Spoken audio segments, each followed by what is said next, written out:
اے یفہمون، امام ابن حجر اسقلانی نے اسی یعرفون کا فتح الباری میں ترجمہ کیا یفہمون، لوگوں کے سامنے وہ احادیث بیان کرو جس کو وہ سمجھ سکتے ہیں۔ اتحبون ان یکذب اللہ ورسولہ، کیا تم یہ چاہتے ہو کہ اللہ اور اس کے رسول کو جھٹلایا جائے؟ یعنی ایسی احادیث بیان کر کے جس کو لوگ سمجھ نہ سکیں، جو لوگوں کی عقل سے ماورا ہو، ایسی احادیث بیان کر کے تم یہ سمجھتے ہو اور تم یہ چاہتے ہو کہ یہ پسند کرتے ہو کہ اللہ اور اس کے رسول کو جھٹلایا جائے؟ ایسے نہ کرو، لوگوں کے سامنے وہ احادیث بیان کرو جس کو وہ سمجھ سکتے ہیں۔ یہ عنوان تھا، اور اس عنوان کے تحت امام بخاری رحمۃ اللہ علیہ نے اس حدیث کو بیان کیا۔ اب یہ حدیث جو ہے یہ اس طرح کی ساری ایپس کے خلاف ہے، کیونکہ یہ ایپس ترجمے کر کر کے لوگوں کے سامنے پیش کر رہے ہیں، اور وہ احادیث جو عوام کے سامنے بیان کرنے والی نہیں ہیں وہ بھی عوام کے سامنے بیان کر رہے ہیں، جبکہ رسول اللہ صلی اللہ علیہ وسلم کی آگے امام بخاری نے حدیث کو بیان کیا ہے۔ حدیث نمبر 128 ہے، حدیث نمبر 129 ہے کہ نبی پاک صلی اللہ علیہ وآلہ وسلم نے حضرت معاذ ابن جبل رضی اللہ تعالی عنہ کے سامنے کلمہ شریف کی فضیلت بیان کی کہ جس نے لا الہ الا اللہ کہہ دیا، یعنی جو ایمان لے آیا، کلمہ شریف پڑھ لیا، مسلمان ہو گیا، مومن ہو گیا، تو یہ ایمان اور کلمہ جو ہے اس کے لیے جو نجات کا باعث بنے گا، وہ جنت میں داخل ہوگا۔ تو سیدنا معاذ ابن جبل نے سرکار دو عالم صلی اللہ علیہ وسلم کی بارگاہ اقدس میں عرض کی، حضور میں لوگوں کو اس بات کی جا کے خوشخبری سنا دوں؟ تو نبی پاک علیہ الصلوۃ والسلام نے فرمایا نہیں۔ یا رسول اللہ میں یہ حدیث لوگوں کے سامنے بیان کر دوں؟ فرمایا نہیں بیان کرنی، اس لیے کہ مجھے ڈر ہے کہ لوگ اس پر تکیہ کر بیٹھیں گے، لہذا یہ حدیث تم نے لوگوں کے سامنے بیان نہیں کرنی۔ حضور نے اس حدیث کو عوام کے سامنے بیان کرنے سے حضرت معاذ ابن جبل رضی اللہ عنہ کو منع کر دیا، اور یہی امام بخاری نے باب کا عنوان قائم کر کے اس حدیث کو بیان کیا ہے کہ ساری احادیث لوگوں کے سامنے بیان کرنے والی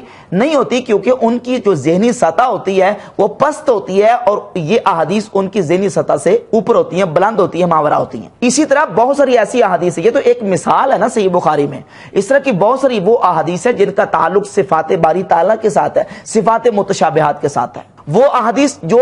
مشاجرات صحابہ سے تعلق رکھتی ہیں، اور بہت ساری ایسی احادیث ہیں جو عوام کے سامنے پیش نہیں کی جاتی، اس لیے کہ ان کے ذہن متحمل نہیں ہوتے۔ اب یہ جتنی ایپس ہیں انہوں نے سب کے سامنے کھول کے رکھ دیا، اور عوام کے سامنے، خواص کے سامنے ساری جو خواص والی باتیں ہیں وہ عوام کے سامنے پیش کرنی شروع کر دی۔ تو اب یہ جو مولا علی کا فرمان ہے کہ لوگوں کے سامنے وہ حدیث بیان کرو جس کو وہ سمجھ سکتے ہیں، یہ سارا اس ایپ کے خلاف تھا، تو پرانے ورژن سے اس نے یہ حدیث ہی غائب کر دی۔ اب جب ہم نے اس پر گرفت کی تو اس حدیث کو دوبارہ نئے ورژن میں اپ ڈیٹ میں اس کو لے آیا، لیکن لاتے بھی خیانت کی، اور وہ خیانت ترجمے میں کی۔ ترجمہ کیا کیا؟ میں نے ترجمہ آپ کے سامنے صحیح بیان کر دیا، اس کا ترجمہ نئے ورژن میں اپ ڈیٹ میں یہ بیان کیا ہے کہ لوگوں کے سامنے وہ باتیں بیان کرو جس کو وہ پہچانتے ہیں۔ سمجھ آ رہی بات کی؟ لوگوں کے سامنے وہ باتیں بیان کرو جس کو وہ پہچانتے ہیں۔ تو جب وہ پہچانتے ہیں تو پھر باتیں بیان کرنے کا مقصد کیا ہے؟ حالانکہ یہاں باتوں کی بات نہیں ہو رہی، امام بخاری عنوان قائم کر کے آگے احادیث رسول بیان کر رہے ہیں جن سے یہ ثابت کر رہے ہیں کہ یہ احادیث عوام و الناس کے سامنے بیان نہیں کرنی، اور اسی حدیث کے اسی عنوان کے تحت امام بخاری رحمۃ اللہ مولا علی مرزا شیر خدا رضی اللہ تعالی سے یہ حدیث لے کے آئے، لیکن ترجمہ کیا کیا کہ لوگوں کے سامنے وہ باتیں بیان کرو جس کو وہ پہچانتے ہیں۔ حالانکہ ترجمہ یہ ہے کہ لوگوں کے سامنے وہ احادیث بیان کرو جس کو وہ سمجھ سکتے ہیں۔ کیا تم یہ چاہتے ہو کہ اللہ اور اس کے رسول کو جھٹلایا جائے؟ اور یہ ترجمہ امام بخاری کے ترجمۃ الباب کے بھی مطابق ہے، اور آگے آنے والی 128 اور 129 نمبر حدیث کے بھی عین مطابق ہے کہ اس جملے کا، مولا علی کے اس فرمان کا مقصد یہ ہے کہ لوگوں کے سامنے وہ احادیث بیان کرو جس کو وہ سمجھ سکتے، جس کو وہ سمجھ نہیں سکتے وہ احادیث بیان نہ کرو۔ یہ خیانت کی تھی، الحمدللہ ہم نے جو حوالہ پیش کیا تھا وہ بالکل سچائی اور صداقت پہ مبنی تھا۔ اس کے علاوہ ہم نے ایک اور خیانت اسلام 360 کی بیان کی تھی کہ اس نے صحیح مسلم کی جہاں احادیث بیان کی، مقدمہ صحیح مسلم میں امام مسلم رحمۃ اللہ علیہ نے روایت نمبر 92 نمبر روایت، اس روایت کے تحت امام مسلم رحمۃ اللہ علیہ نے 12 صفحات پر مشتمل امام بخاری اور امام علی بن مدینی کا شدید رد بلی کیا تھا۔ ایک حدیث کا اصول بیان کیا، اور اس اصول میں امام بخاری اور امام علی بن مدینی امام مسلم کے خلاف تھے، تو امام مسلم رحمۃ اللہ علیہ نے بہت شدید تنقید کی اور شدید رد کیا امام بخاری کا اور امام علی بن مدینی کا اس مسئلے میں۔ اب چونکہ یہ 12 صفحات امام مسلم نے امام بخاری اور امام علی بن مدینی کی تردید میں لکھے تھے، ان غیر مقلدین کو یہ ہضم ہونے والے نہیں تھے، تو اب اس نے کیا کیا، اسلام 360 والے نے وہ 12 کے 12 صفحے پہلے ورژن جس کا ہم نے حوالہ دیا تھا وہ کھا گیا، غائب کر گیا، چونکہ ہم نے پوری اس پہ گرفت کی اور کہا کہ یہ بہت بڑی بدترین خیانت ہے۔ حدیث کی کتاب میں ایک امام کے قول کو اور ایک امام کے تبصرے کو حذف کرنا یہ بدترین خیانت ہے، یہ بہت بڑی جو نا وہ ایک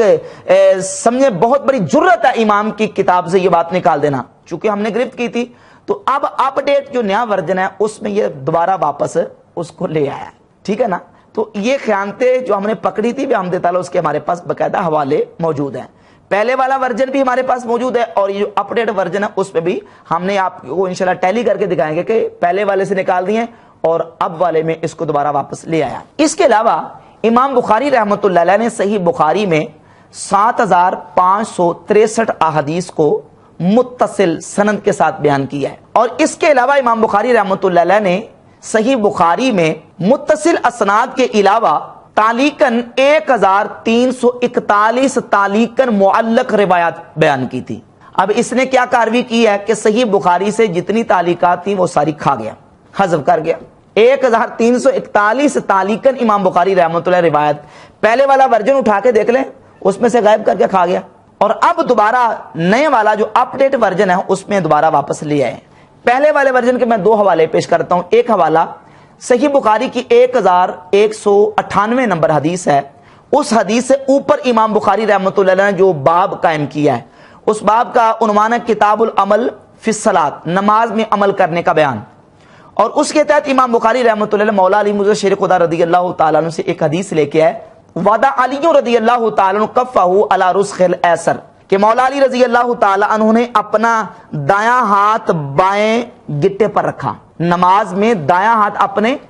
بائیں گٹے پر رکھا۔ یہ حدیث امام بخاری تعلیقاً لے کے آئے تھے صحیح بخاری میں 1198 نمبر حدیث سے اوپر کتاب العمل فی الصلاۃ کے نیچے۔ پہلے والے ورژن سے اس حدیث کو اسلام 360 والا کھا گیا غائب کر کے، اور اب جو اپ ڈیٹ ورژن ہے اس میں اس کو دوبارہ واپس لیا ہے۔ اور یہ جو حدیث ہے مولا علی مرزا شیر خدا سے، یہ مصنف ابن ابی شیبہ میں سند صحیح کے ساتھ یہ حدیث موجود ہے کہ مولا علی رضی اللہ تعالی نماز میں دایاں ہاتھ بائیں گٹے پر رکھتے تھے۔ اس کے علاوہ ایک اور حوالہ تعلیقات کے حوالے سے صحیح بخاری میں 2750 نمبر حدیث کے اوپر امام بخاری نے ایک معلق روایت پیش کی ہے کہ ان نبی صلی اللہ علیہ وآلہ وسلم قضا بالدین قبل الوصیہ، نبی پاک صلی اللہ علیہ وآلہ وسلم نے قرضے کا وصیت سے پہلے فیصلہ فرمایا، یعنی کوئی بندہ فوت ہو جاتا ہے، اس نے قرضہ بھی دینا ہے اور اس نے وصیت بھی کی ہے، تو اس کے مال سے وصیت پوری کرنے سے پہلے اس کے مال سے قرضہ دیا جائے گا۔ حضور نے اس کا فیصلہ کیا۔ امام بخاری رحمۃ اللہ علیہ نے اس حدیث کو تعلیقاً صحیح بخاری میں 2750 نمبر حدیث سے اوپر پیش کیا تھا، اس کو پہلے غائب کر گیا، اڑا گیا، اور اب نئے ورژن میں اپ ڈیٹ میں اس کو دوبارہ واپس لے آئے۔ تو یہ اس طرح کی خیانتیں اور اس طرح کی خیانتوں کا مظاہرہ اسلام 360 ایپ نے اپنی اس ایپ میں کیا ہے، اور ہر وہ بات کی ہے جو وہابیوں کے غیر مقلدین کے حق میں، کیونکہ حق میں اس لیے کہ ظاہر ترجمہ کرنے والے سارے کے سارے غیر مقلد ہیں، اور پھر اس پر حکم لگانے والے بھی حنفیوں کے اور بالخصوص امام ابو حنیفہ رحمۃ اللہ کی مخالفت میں وہ ساری چیزیں کرتے ہیں۔ ایک اور مثال سنیں صحیح مسلم سے 1298 نمبر حدیث، حضرت عطا ابن یسار رحمہ اللہ نے حضرت زید بن ثابت صحابی رسول رضی اللہ تعالیٰ عنہ سے پوچھا کہ امام کے ساتھ جب نماز پڑھ رہا ہو تو قرات کے بارے میں سوال کیا کہ قرات کے بارے میں آپ کیا فرماتے ہیں، تو حضرت زید بن ثابت انصاری رضی اللہ تعالیٰ عنہ نے حضرت عطا بن یسار رحمہ اللہ کو جواب دیا، لا قراءۃ مع الامام فی شیء، امام کے ساتھ کچھ بھی قرآن نہیں پڑھنا، لا قراءۃ مع الامام فی شیء، کچھ بھی امام کے ساتھ قرات نہیں کرنا، قرآن پڑھنا نہیں امام کے پیچھے امام کے ساتھ۔ اب ترجمہ تو بالکل یہ واضح تھا۔ اب اس نے کیا کیا، اس نے ترجمہ کرتے ہوئے اپنی طرف سے پچر لگانے کی کوشش کی اور کہا کہ ترجمہ یہ کیا کہ کہتا کہ فاتحہ کے سوا امام کے ساتھ کچھ نہیں پڑھنا۔ اب یہ فاتحہ کے سوا بریکٹوں میں جو لکھا ہے یہ کس کا ترجمہ ہے، یہ کس چیز کی وضاحت ہے؟ بالکل یہ جو ہے یہ وہابیت اور غیر مقلدگی کو پروموٹ کرنے کی سازش نہیں تو اور کیا ہے۔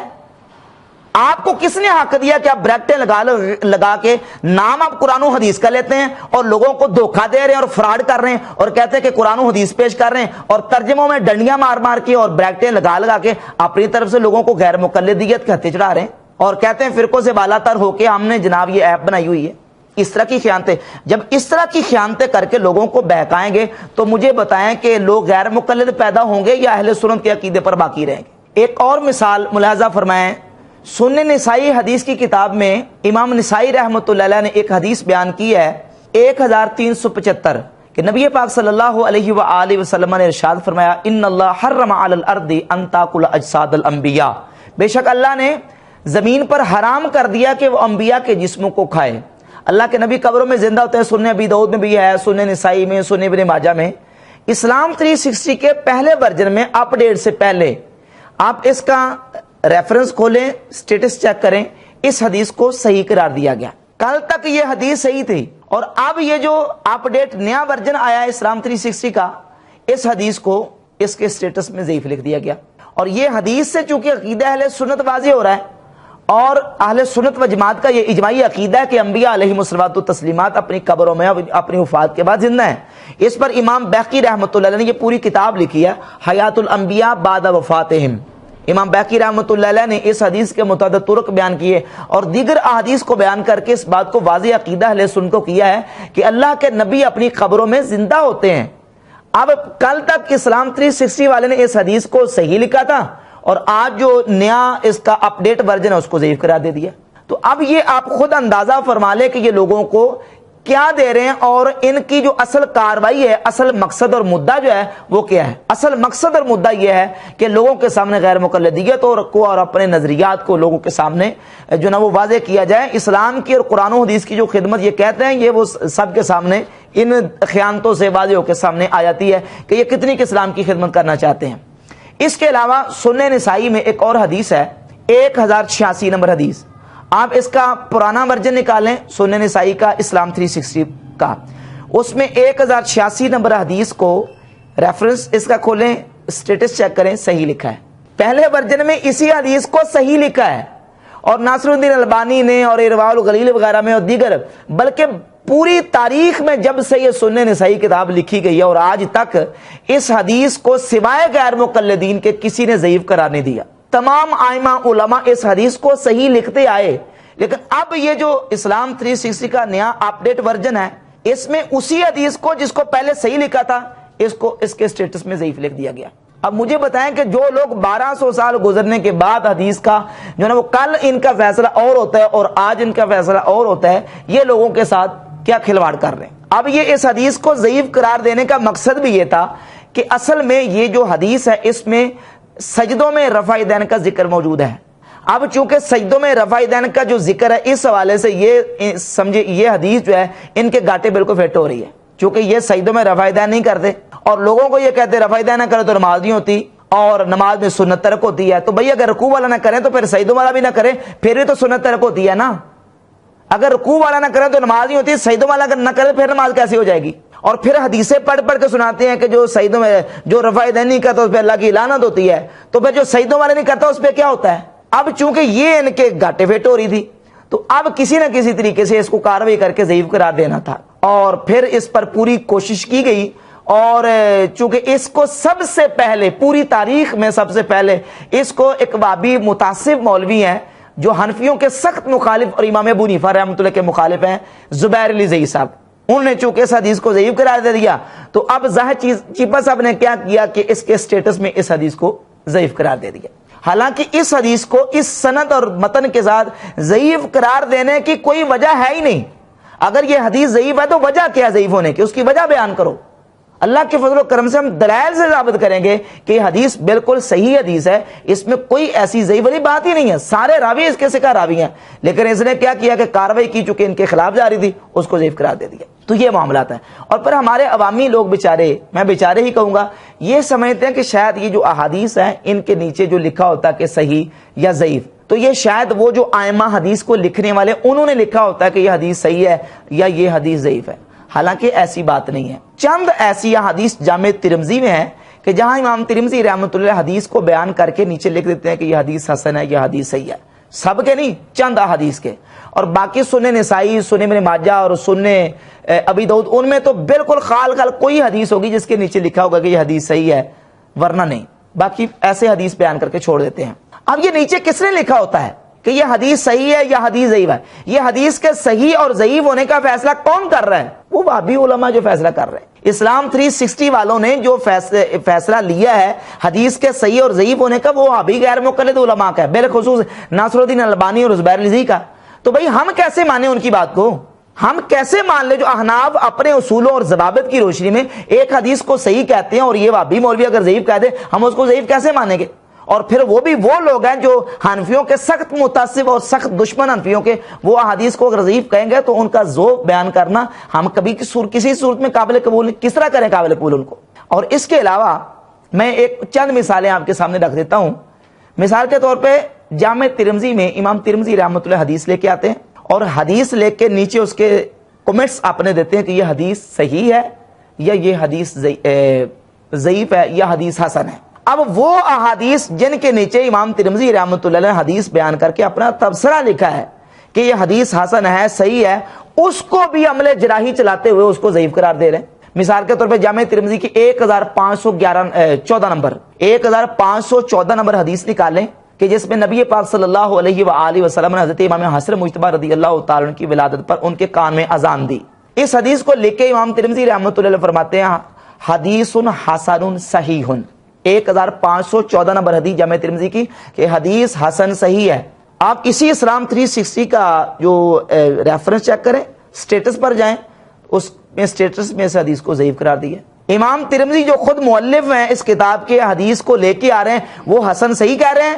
اور وہابی مولوی اس کو کیا کہہ رہے ہیں؟ ضعیف۔ تو اب ان کے نزدیک امام ترمذی کی بات معتبر نہیں ہے، کس کی بات معتبر ہے؟ وہابی مولوی کی بات معتبر ہے جس نے اس حدیث کو ضعیف قرار دے دیا۔ اس کے علاوہ حدیث نمبر 145 ہے، امام ترمذی کہتے ہیں کہ حدیث حسن صحیح ہے، لیکن سٹیٹس میں اسلام 360 میں اس کو لکھا گیا کہ یہ ضعیف ہے۔ 244 نمبر حدیث ہے، امام ترمذی کہتے ہیں حسن ہے، اور اسی اسلام 360 ایپ کا ریفرنس چیک کریں، سٹیٹس پہ جائیں، اس کو لکھا کہ یہ ضعیف ہے۔ 268 نمبر حدیث ہے، امام ترمذی کہتے ہیں حسن ہے، اور اسلام 360 والا کہتا ہے کہ یہ ضعیف ہے۔ اس کے علاوہ 366 نمبر حدیث ہے، امام ترمذی کہتے ہیں حسن ہے، اور یہ کہتا ہے کہ یہ حدیث ضعیف ہے۔ تو اب عوام کو یہ گویا عوام کو یہ تاثر دیتے ہیں کہ شاید یہ جو ائمہ محدثین نے ان حدیث کو بیان کر کے صحیح یا ضعیف کا فیصلہ کیا ہے، حالانکہ وہ جو سٹیٹس میں صحیح یا ضعیف کا فیصلہ ہے وہ ائمہ محدثین کا فیصلہ نہیں ہے، وہ وہابی علماء کا فیصلہ ہے۔ تو اب یہ کہیں کہ ہم فرقوں سے بالاتر ہو کے یہ اسلام کی خدمت کر رہے ہیں، تو یہ بالکل 100% غلط ہے۔ اچھا، ہم نے اس پر پہلے بھی چونکہ اپلوڈ کیا تھا بیان، اور نیچے بہت سارے لوگوں نے ایسے کمنٹس کیے کہ جناب یہ اس سے آپ کی روٹی روزی بند ہو رہی ہے، مولویوں کی دکانیں بند ہو رہی ہیں۔ تو بھائی بات یہ ہے کہ اگر تم اس بات کو کہتے ہو نا کہ روٹی روزی بند ہو رہی ہے اور مولوی کی دکانیں بند ہو رہی ہے، کہ لوگ علماء کے پاس آنا بند ہو رہے ہیں، لوگ علماء کے پاس آ نہیں رہے، تو یہ بات بالکل سرے سے غلط ہے۔ جب سے یہ وبائیں اور بیماریاں اور امراض زیادہ سے زیادہ ہوتی جا رہی ہیں نا، لوگ علماء کے پاس زیادہ آتے ہیں، لوگ ہمارے ساتھ زیادہ رابطہ کرتے ہیں۔ میں مثال دے کے آپ کو بات سمجھاتا ہوں، انشاءاللہ بات سمجھ آ جائے گی۔ آپ مجھے بتائیں کہ جب وبا اور بیماری زیادہ ہو جائے، وبا اور بیماری میں ڈاکٹروں کے کلینک بند ہو جاتے ہیں یا کھلتے ہیں؟